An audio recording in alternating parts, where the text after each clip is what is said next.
Hi, everyone. Jane Applegath here, founder of the Epic Vision Zone, where we say your life, your story, make it epic. Each show, we offer you an inspiring person or message to bring you closer to living your epic life and story now.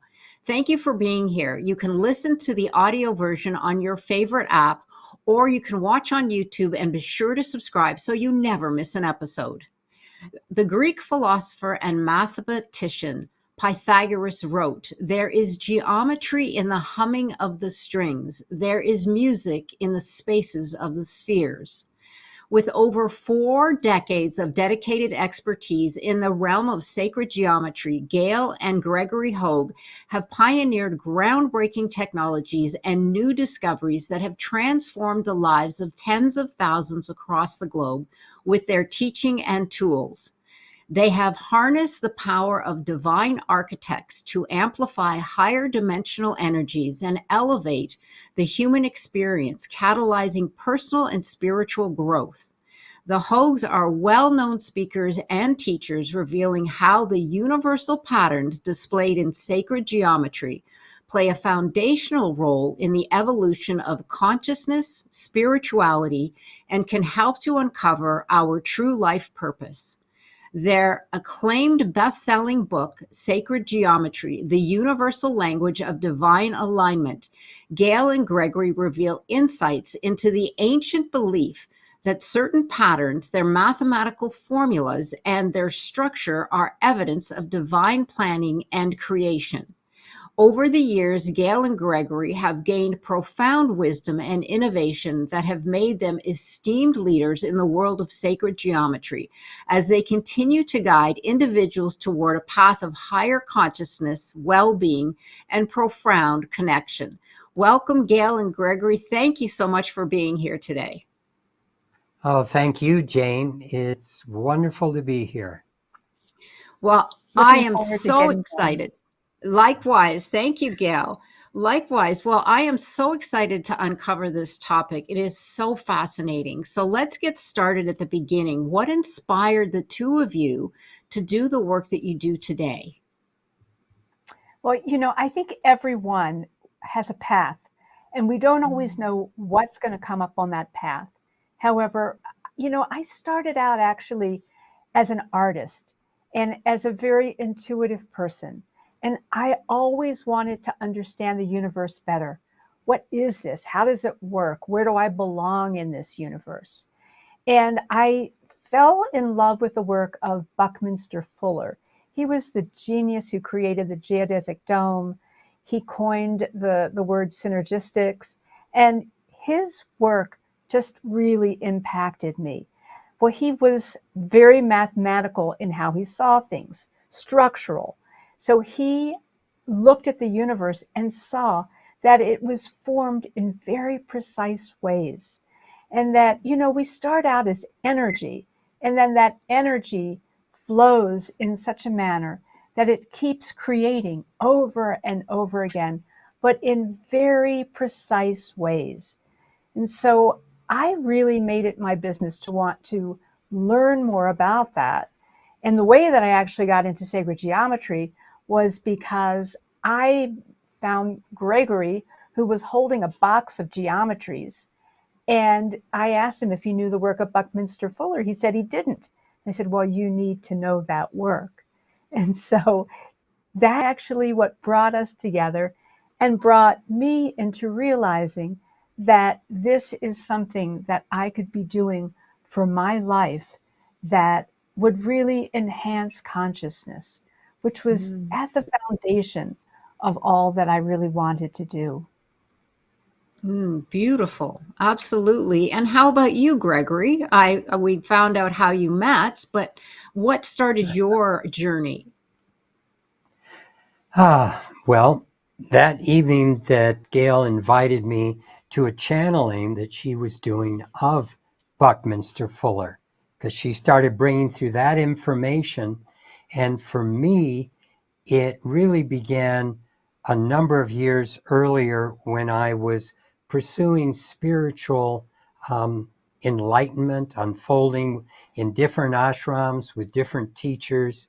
And then I built a pyramid with a friend in 1980 that in today's dollars, even though it was only 10 feet high, it probably would cost close to $250,000 because of the exactness and the crystals and the gold and silver we put into it. But that set off my Kundalini, and the energy started moving through my body so strongly over a couple of years that there were times in my chakra points in my hands and my feet, I was having holes being burned just because the energy was moving so strongly and shifting my consciousness. It started me on a path where I started seeing patterns that exist before physical creation. And I started communicating with higher dimensional beings of consciousness that were interested in seeing the evolution of spirituality happen on this planet in this dimension. And so that's what I started building, and I had in the box when I met Gail. And it's been 40 years since then. And you know Wow. what was Go really ahead. fascinating to me, Jane, was that I saw these structures, and you know, I started just putting my hands around them, and I could feel the energy coming off of them. And that was like really surprising. This was back, you know, close to 40 years ago. And, you know, I wanted to understand, what was this energy? Why was I feeling something? Mm. And what can you do with it? How can you make it something viable that makes a difference in people's lives? So, Mm. you know, almost immediately when we found each other, we realized that we had work to do together. My intuition immediately came on and said, "You've got work to do together." And we got started right away. And it's been That quite a is journey. beautiful. What a journey, and so interesting. I have a feeling that the universe brought you together. I really do. But that is a perfect segue, Gail, into our next question. Because what makes sacred geometry sacred, and how does it impact or play out in our human lives? Mhm. Well, you know, I think when we look at the word sacred, you Mm. know, at the core of that, it's like sacred is telling us that there's something with purpose. There's something that has real meaning for us to go into. And so it's about the evolution of life. And Mm. sacred geometry is sacred to me because that's what it expresses. It shows us in like the archetypes that we talk about in our book, all of the information brings us to that conclusion that energy comes in a very amazing way. And over again, we see creation. And the creation is going to continue to look a little different, but it has at its foundation the same principles, the same energy flow. And Right. that is really an amazing thing because then we understand that there's really love at the core of it. At the Mm. foundation of all of this, it's all held in consciousness. It's held in something that really is the platform for us to live our lives in very, very, you know, really creative and wonderful ways beyond the struggles that so many of us experience. There is a core of love at the foundation. And that is what Yes. sacred geometry holds in its truth. Mm. Absolutely beautiful. Well, that being said, how did you discover and develop your understanding of sacred geometry?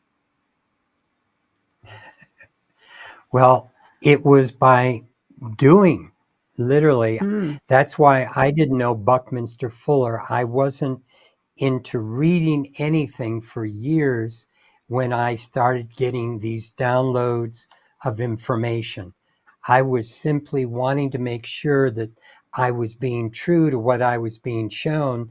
And then afterwards, I started seeing, well, this is how the Egyptians applied it. This is how the Greeks applied it, and so forth. But it was just pure connection. And what we were able to do together, we're constantly checking each other when we're designing things, when we're making things.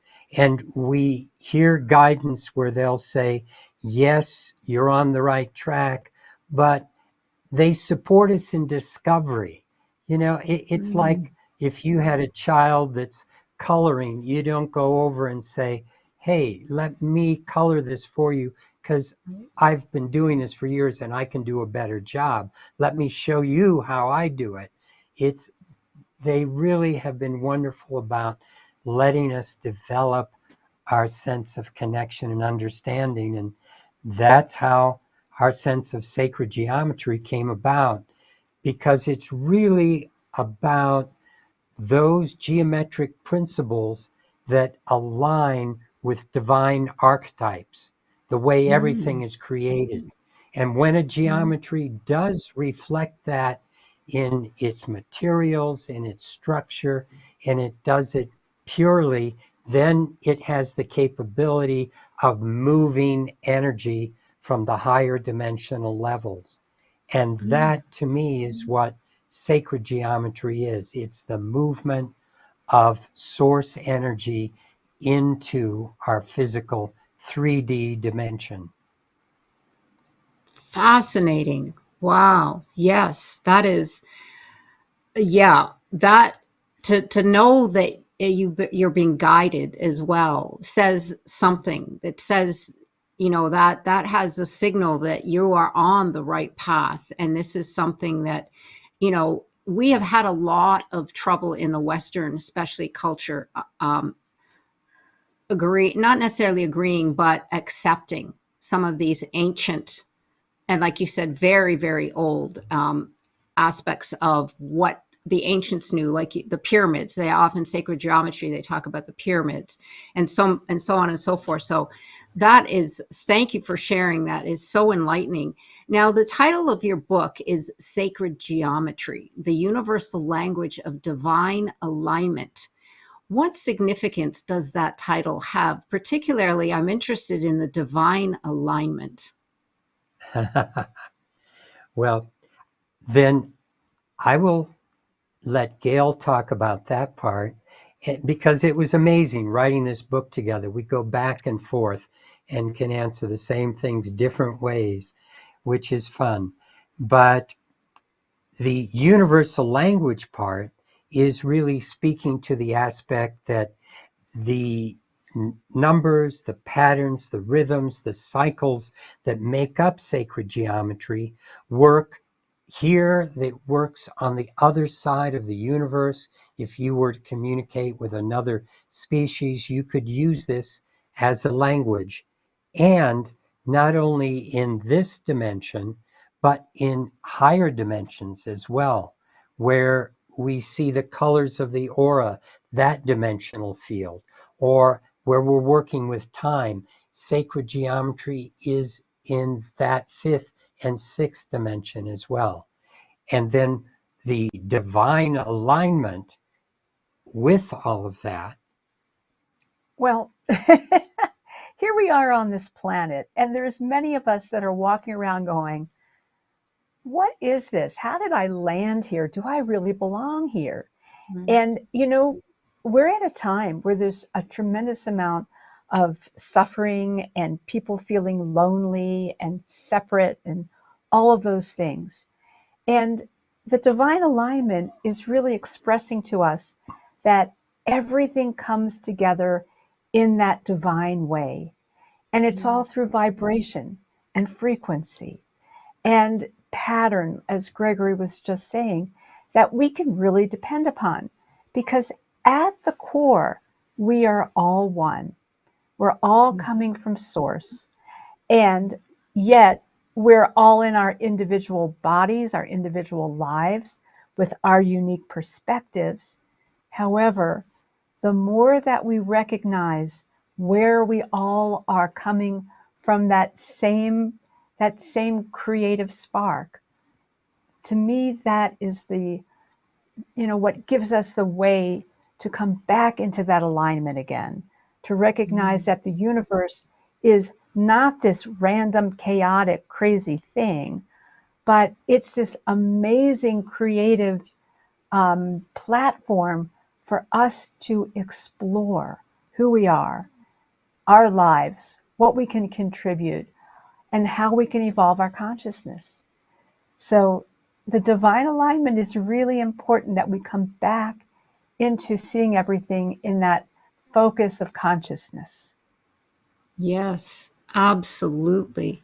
Because when we come into that focus, it raises our vibration.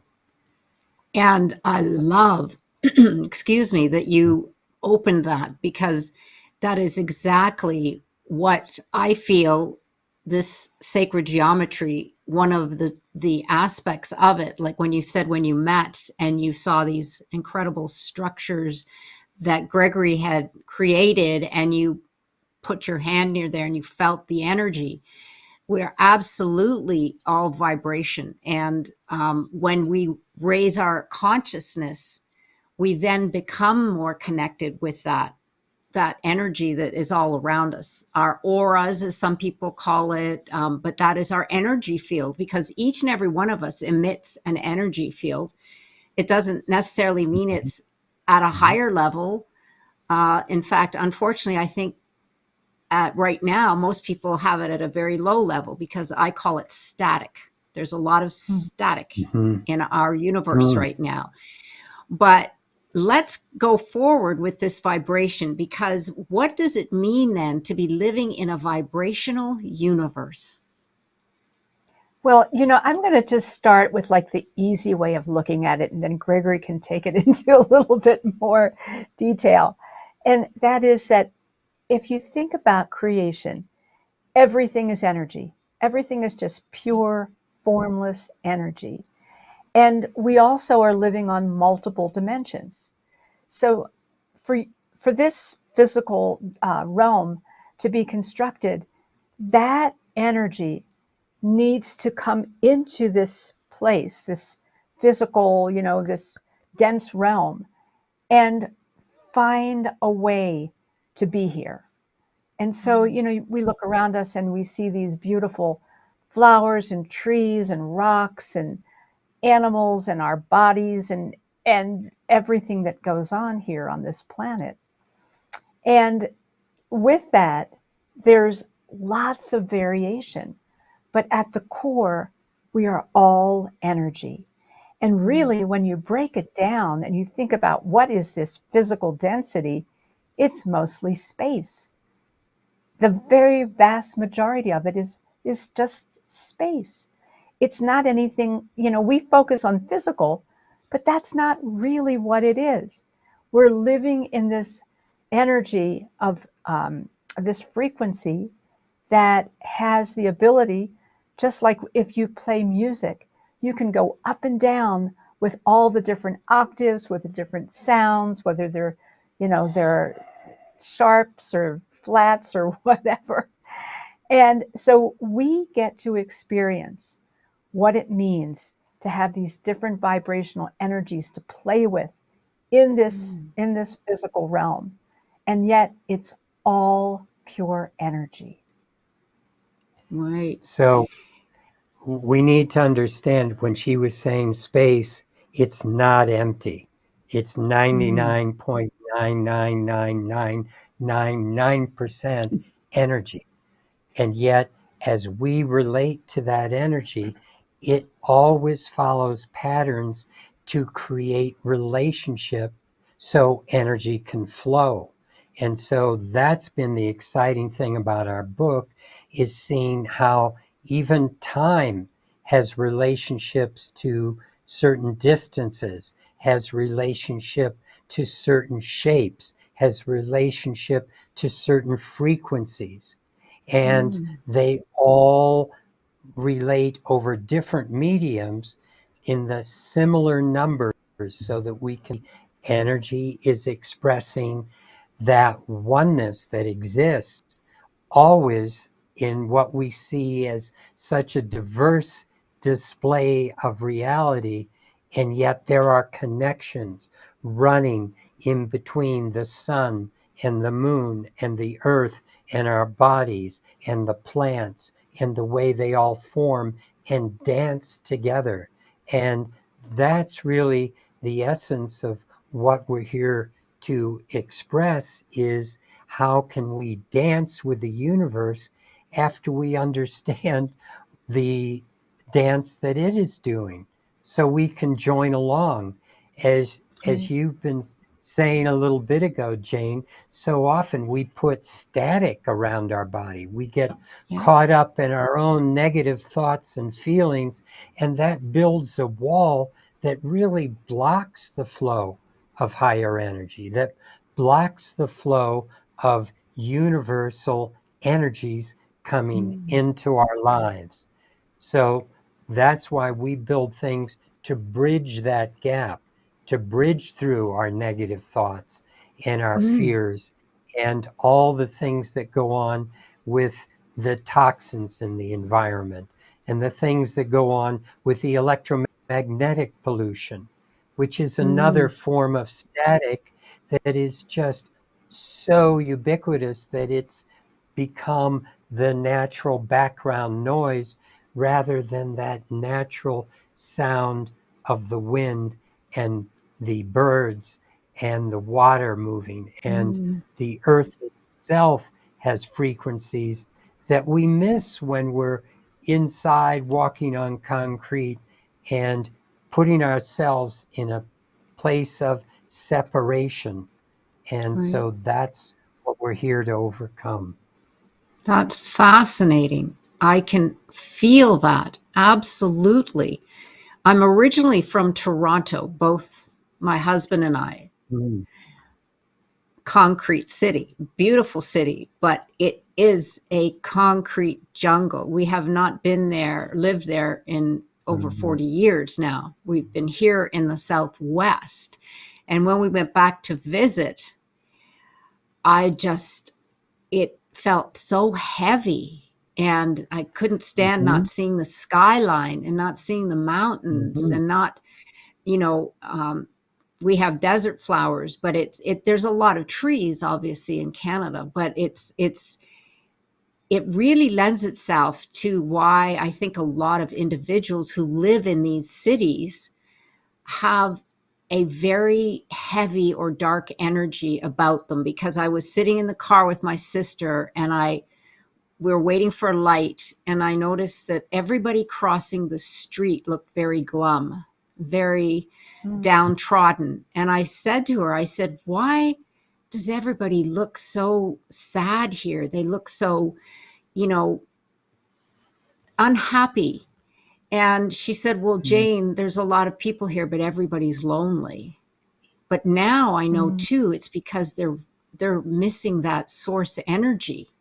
They're surrounded by, I call it the darkness or the shadows, that doesn't allow ourselves to breathe fully. Anyway, that was just a story that just came right to my mind when you talked about being around the electromagnetic fields that we're building, and it's going to get even bigger. So we actually have to take that time for ourselves to, experience nature and get back into what really turns us on, literally turns us on. Right. It's the light that turns us on. So name some universal principles and archetypes that you discuss in your book. And I wasn't sure, Gregory, if you had something to say there, but go ahead if you did. Well, I just wanted to say, when you were talking about loneliness, the real aspect of loneliness that each one of us is dealing with is a disconnect from the bigger part of ourselves, the disconnect from being fully human. That's why we're lonely. It's not just, it's expressed through not having maybe other people that we can really feel connected to, but the connection starts internally on all of these issues. And Right. that's something to be aware of, because if you want to improve your friend base, improve your internal connection first. And that's where the love starts that will be reflected back to you. Right. Yeah, absolutely. And so, yes, talking about some of the universal archetypes, there are literally so many. Just to begin with, I'm going to show you some images that will help explain some of this. And one of the images right here is us as an iceberg. And I've turned it over because what we are like is that little bit at the tip of the iceberg that shows up in 3D. And everything else comes first. And so this aspect of us being a multi-dimensional being is an archetype that we need to start breaking into that understanding, because we focus so much just at the tip of the iceberg and think that's our total reality. But we're more than 3D. And some of the things that block that flow are what we've just been talking about, with that soul wants to pump energy constantly to us, like the human being at the bottom of the ocean. And the electromagnetic pollution, stress, negative emotions, toxins, our judgments and beliefs block that flow of energy from source. Universal archetypes that we find in the way that seashells, flower seeds in a sunflower, broccoli, and even the universal pattern of the way galaxies sometimes spiral out are totally following the same dimensional patterns that are there in the way our human body is constructed, where the length from the hand, the tip of the hand to the wrist, and the wrist to the elbow, if you divide one dimension by the other in all these different aspects, you're going to come up with something called phi, 1.618. It's an irrational number that keeps going forever, but in geometry, we can visualize it. And the human being is following this pattern.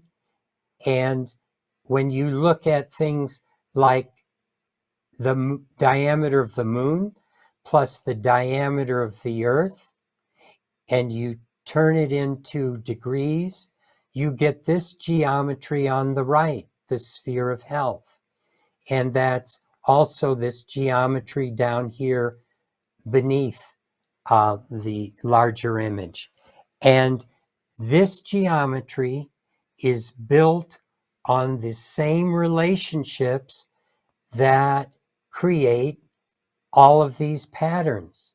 So this is an archetypical pattern of the way the diameter of the moon, the diameter of the earth work together to reinforce life. And that's just the beginning of some of these different aspects that we can use of the way universe is working with energy that affects the way everything on our planet grows. And that's plants, animals, human beings. And so there are relationships that now between Gail and I, this is the geometry we were looking at on the screen that is also expressing these kinds of relationships. So when we bring this geometry, and in this case, we've made it out of copper and gold, when it revolves, starts working with that energy that is the same energy that the moon and the earth dance with. and we can bring that dance into our lives. And then people don't even realize how their energy field starts shifting. But often we see that their significant other or children or animals and other people. I mean, we've got pendants that we make, and I've even had high security guards in prisons say that when they are wearing these pendants, that the prisoners treat them differently, and teachers talk about students behaving differently. I've had oh lawyers put certain things into their main office or their deposition room because people argue less. And so we don't even realize how the energies that are off in our environment are pulling us off. And yet, when we're in that natural place, just like you were noticing, when you have the sky above you in Arizona, you can feel the earth. There's something within you that reacts to all of the impulses that are constantly coming into you in a little different way. And what you put out, really, almost more importantly, is affecting then a feedback loop of what comes into you. Like a grandmother who had one of our pendants said, "What I love about this pendant is my grandkids don't run away from me anymore. They now crawl all over me because they're attracted to that energy." And we don't Yeah. realize how attractive or non-attractive we are, or we attract the wrong things into our life because we're feeling uh, totally down all the time, and that doesn't work for anybody. Well, I have to say, that sounds absolutely amazing. Everybody needs one of these. I mean, oh my Lord. That So, is like, wow. Wouldn't that be the world that we all start mhm, shifting mhm, our energies for the better? And it mhm, sounds Exactly. like that's exactly what this does. It has some sort of, I don't know, it's got a pull or it has an aura of its own, but it. I wonder if it matters if the individual wearing it believes in it, because I know that Well, that's an interesting thing. If you believe in, it's just like people wear the cross, or belief is a huge aspect of manifestation, because if we don't believe, our signals are not going to be congruent with what it is that we're seeking. Do you know what I'm saying? yeah, yeah. So, absolutely. And that's a great question, Jane. And y- belief is one thing, but there's another thing that I'm going to talk about, which is presence. Being mm, present, being aware of what's going on, because our beliefs sometimes can lead us astray.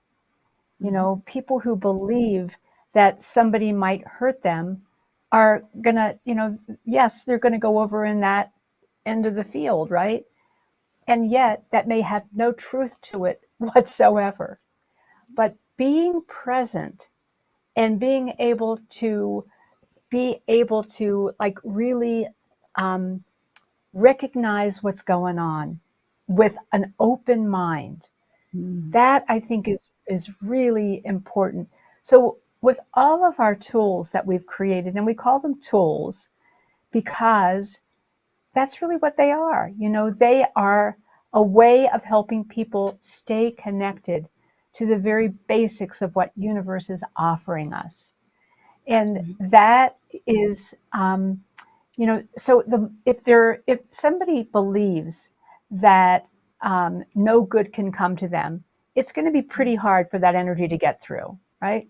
yeah, hmm, But if they just believe that maybe I don't know how this is going to work, but maybe I can really shift my life, then things start mm, to happen.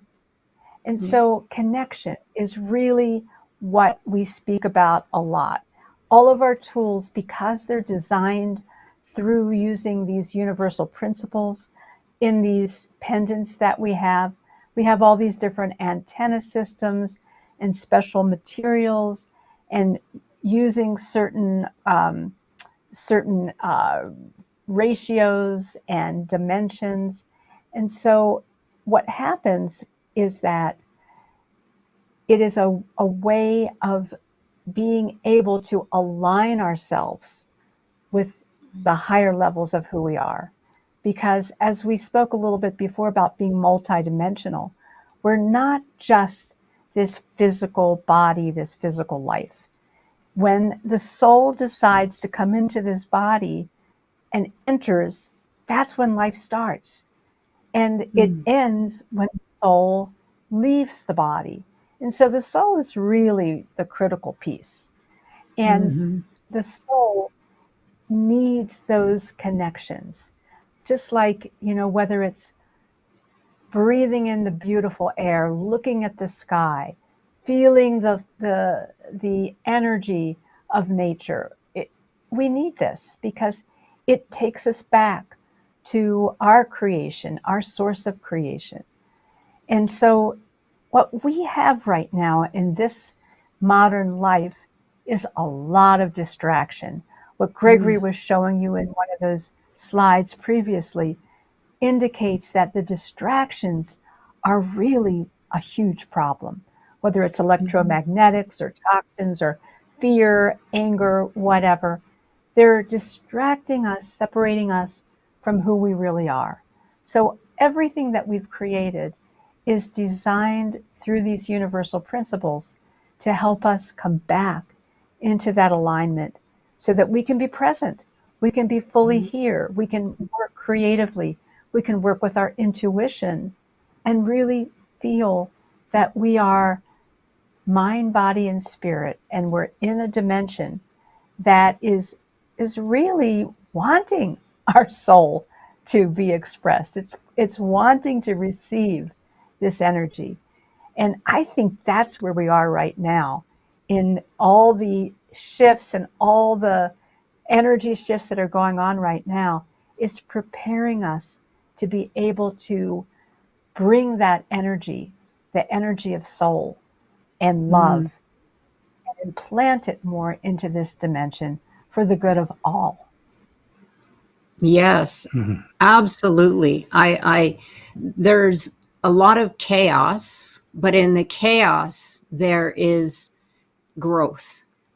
It's almost like stepping out of your comfort zone. We're so accustomed to the chaos that we don't give ourselves the space to feel that what you are teaching.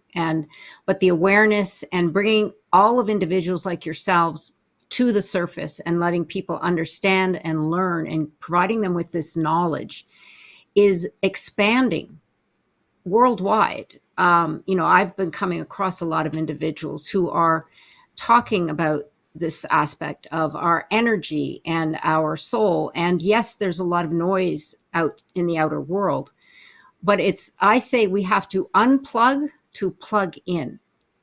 And that's where we are. And there's an undercurrent, and we're the undercurrent, and we're starting to come up. So that's beautiful. Thank you so much for that information. Well, then you may have answered this question. So how does your work help foster spiritual growth? I know you were talking a little bit about that. Is there something you wanted to add?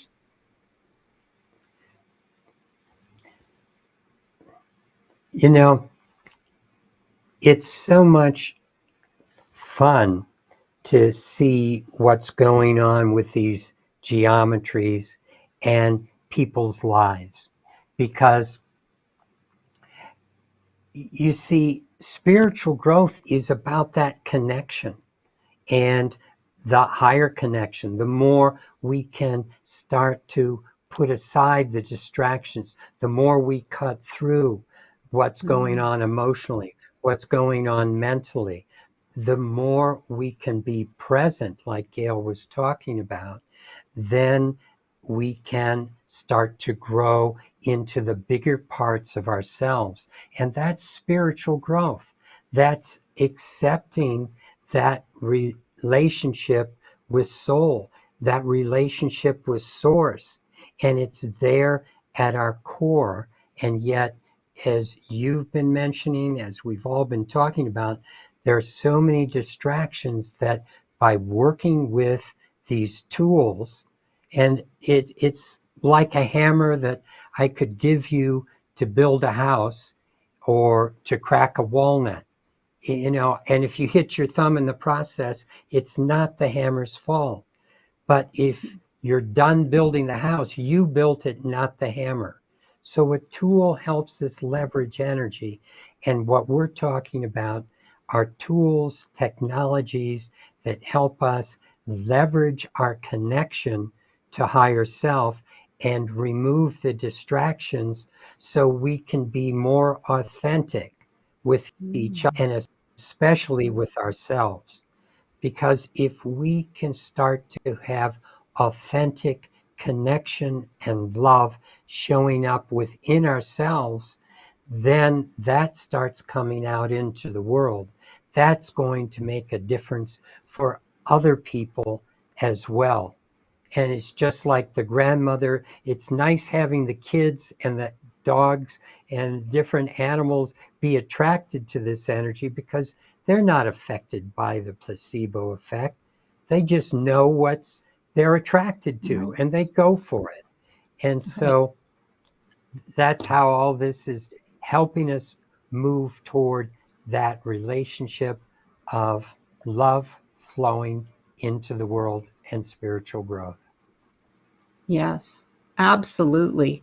I often say that the alignment with our authentic self is what Mm-hmm. we have coined um,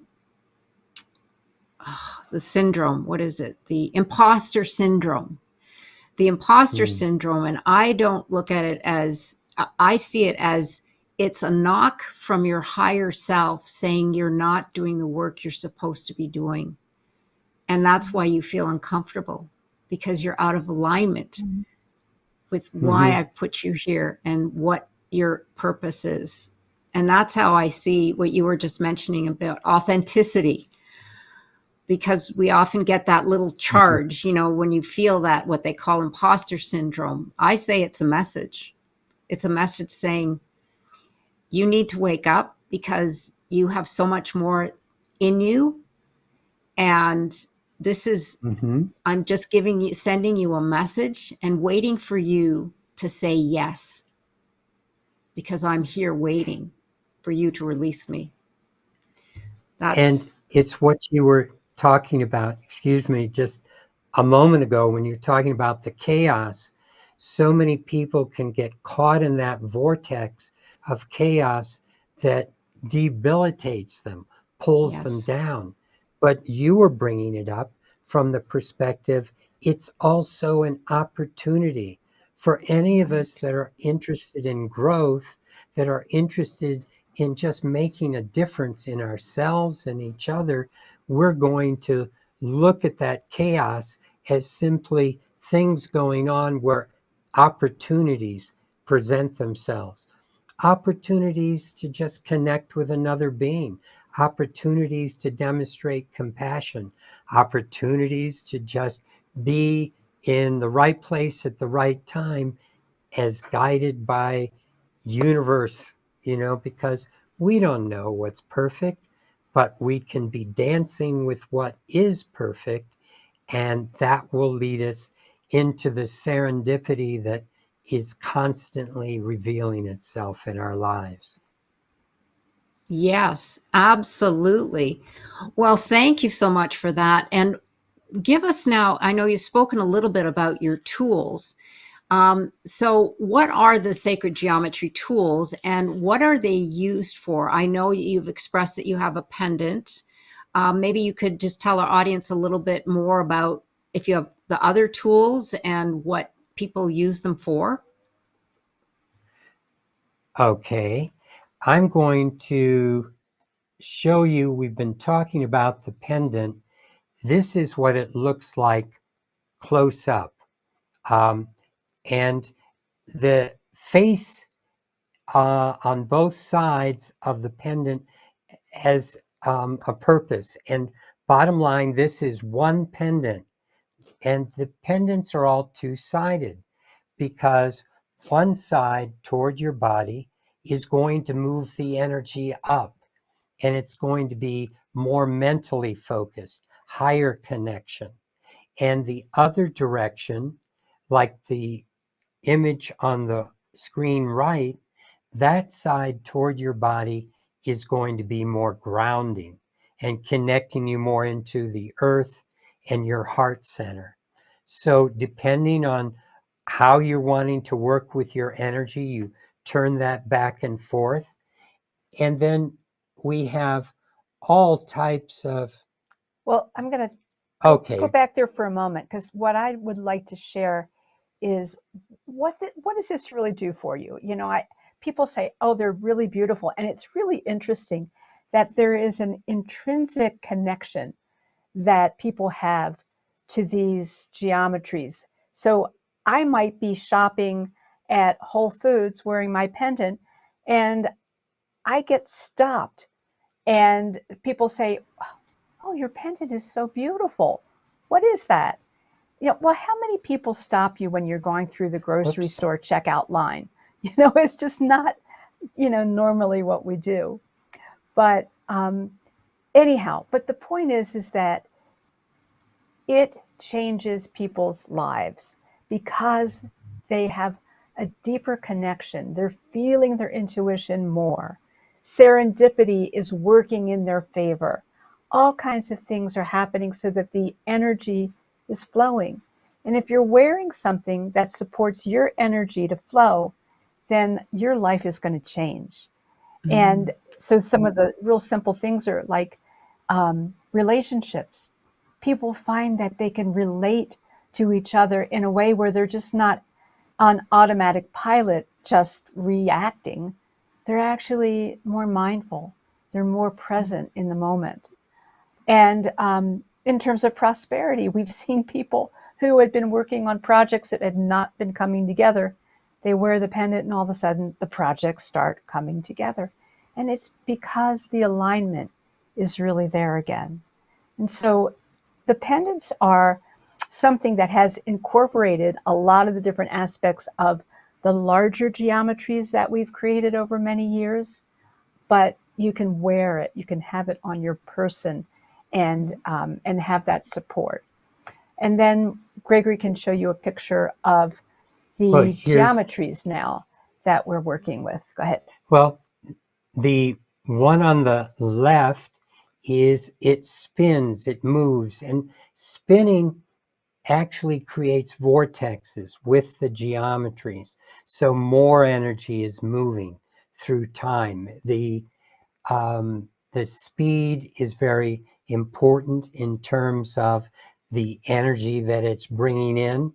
And the one on the far left and blown up large in the middle, this is something that's working with electromagnetic frequencies. It's working with, not in the way of abating them, because we can't, because we need to use them for what we're doing right now in this whole communication we're going through online.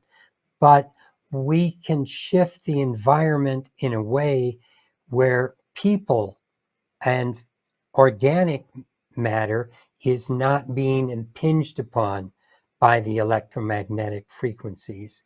So that geometry, we had an experience where we had a flood that cut us off from electricity, telephone, and being able to get out for about a week.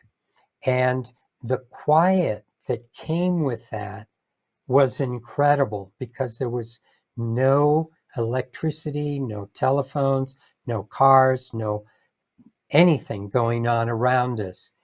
And when we first put this geometry together and turned it on, Gail remarked, "This is the way it felt during the flood.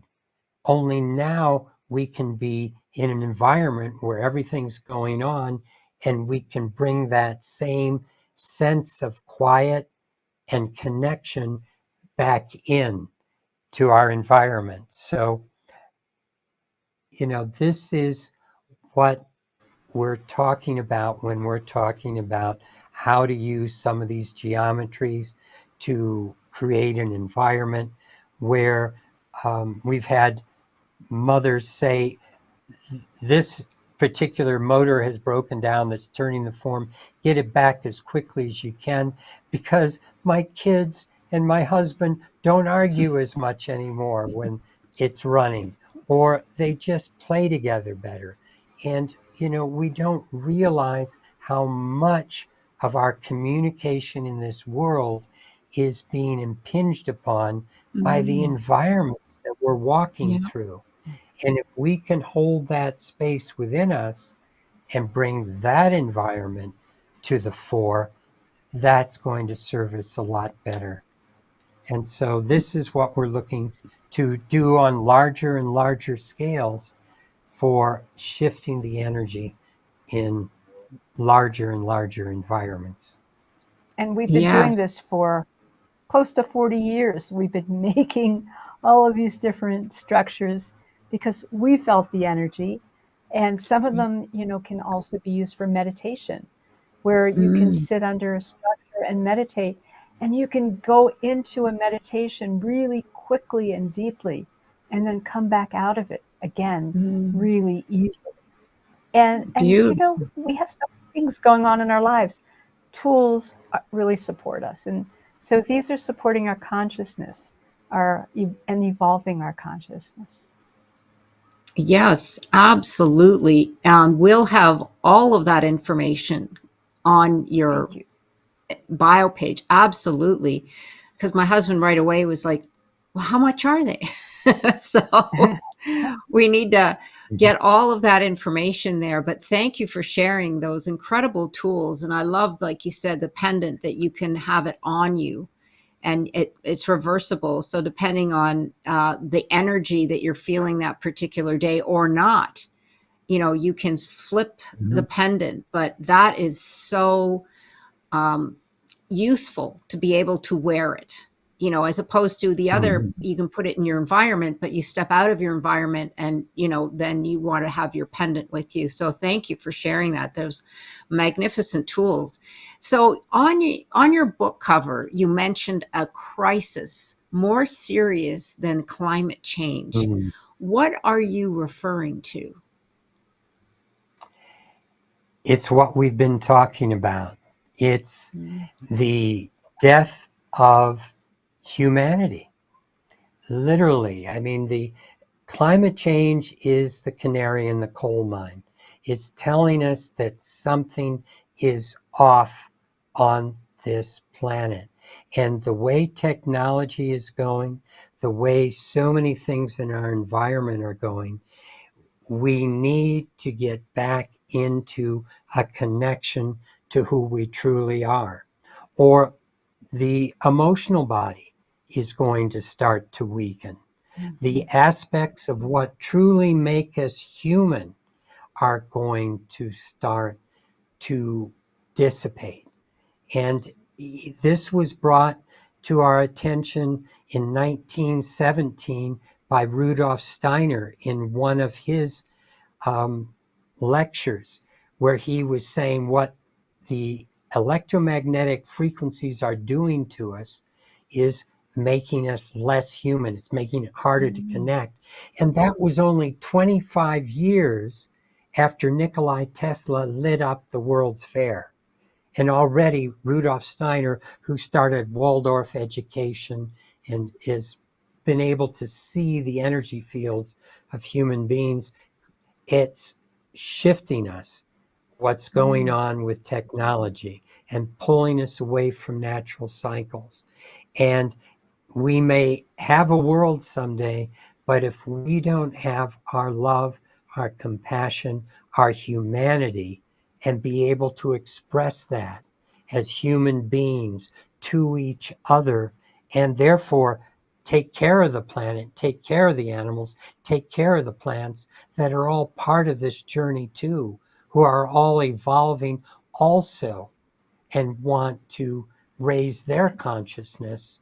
It's like this is what is going on that is so important for all of us. And Yes. Jane, I think another part of that is that when we're open to our creativity, when we're open to, our multidimensional aspects, our intuition, when we're soul connected, answers show up. The right people get together and collaborate and create the answers to some of the real confounding questions that we're dealing with. And so that's another part of all of this too, that we can be able to come back together to co-create based on a desire to contribute for the good of the whole, for the good of all. And then things just happen organically.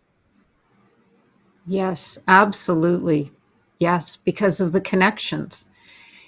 It makes so much sense when you understand that we are energy, and we do, where you think of a light switch with a dimmer on it, and where is your dimmer switch? And when we put the light down low, you can't see anything.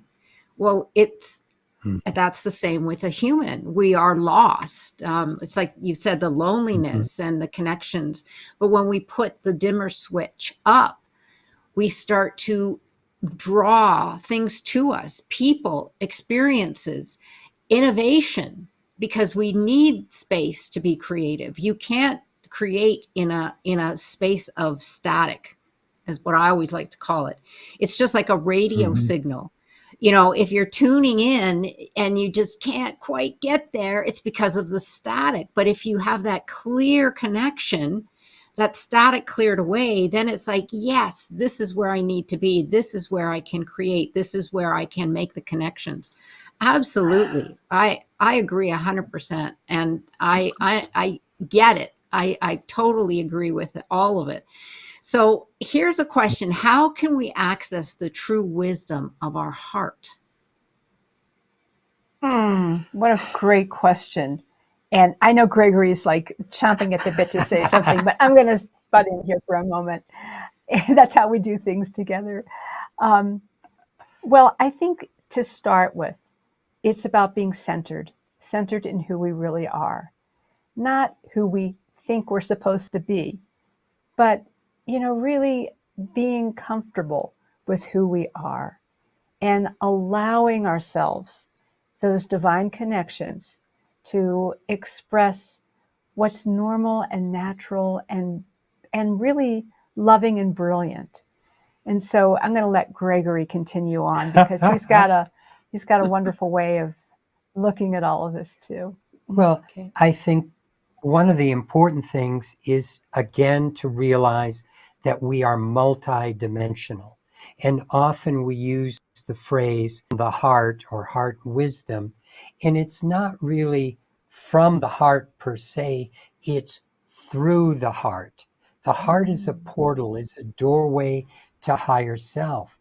That's how we access our higher dimensional understandings. That's how we access universal knowledge. That's how we can start to work with source energy, is through our heart center. So that's why the pendant is called the heart and soul companion, because it's literally helping us move through the heart as a doorway, and then we have access to what's going to be happening in the future, what's happened in the past that we can recontext for our healing. And that's really, heart wisdom is a little bit of a misnomer because it's universal soul wisdom that we're accessing, and the heart is always the doorway that brings us in. And then that can work with the brain, which is also a non-local phenomena, because the mind, what we access for information goes out so far, and we can access universal understandings. We don't have to be confined to just this 3D reality around us and trying to try things and see if they work or not. We can be given just a little bit of an edge because we're told what to try, at least what direction to look. Right. Absolutely. That was beautiful. Thank you so much. I love that you said it doesn't come from the heart, it comes through the heart. And that's the doorway to a higher dimension, to the knowledge, to the inspiration. Just beautiful. Mm-hmm. Thank you. Because I always say to individuals, I say, open your heart. And what does it Mm-hmm. say? Like, what's it telling you? Is it true or isn't it true? So thank you. That was very well put. So tell our audience where they can find you, your book, and your courses. And we will have all this information on the Epic Vision Zone bio pages too. Okay. So our book is being sold on Amazon. It's also being sold on our website if people would like to get a free chapter. Actually, there's another URL that I want to add onto this, and it's iconnecttoall.com/chapter. And if you're not seeing this, it's the letter I, the word connect, the number 2, the word all, ALL.com. And then if you go /chapter, you'll go to our website and you can actually get our first chapter where we talk about what is consciousness. And so that's a free way of checking us out and seeing if you're inspired by what we've got. And then from there, you can purchase the book from us on our website where we are signing copies. So that's just a little special thing that you can get a signed copy if you would like. And our website, iconnecttoall.com, has all of our products, our tools that we've spoken about, as well as we have a couple of classes that we've taught that are up there. So you'll see different tabs you can go into and browse around. And so that's a great way of getting started with us. Wonderful. Well, thank you. And well, as I said, we'll have that information. And I have one last critical question for you. What message would you like to share with the world if you had one message to give it? I would say be present with who you are, with your loving heart, and listen and be open to receive. Beautiful. Absolutely. And because we're here on the Epic Vision Zone, my final question is, if your life were an epic story, what would the title be?